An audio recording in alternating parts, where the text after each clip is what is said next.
Hello दोस्तों, ये हमारी ज्ञान दर्शन कोचिंग सेंटर है।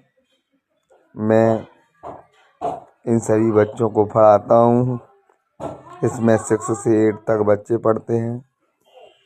जिस किसी को पढ़ना है चंदेल मोहल्ला वार्ड नंबर 3 आलमपुर में एडमिशन अपना करवा सकते हैं। हम नवोदय की विशेष तैयारी करवाते हैं, जिसमें हर रविवार को टेस्ट लेते हैं और सरल तरीके से मैथ का अभ्यास करवाते हैं। जिस किसी भैया को पढ़ना है पढ़ सकते हैं। हमारे ये बच्चे हैं, ये सभी नवोदय के बच्चे हैं। Thank you.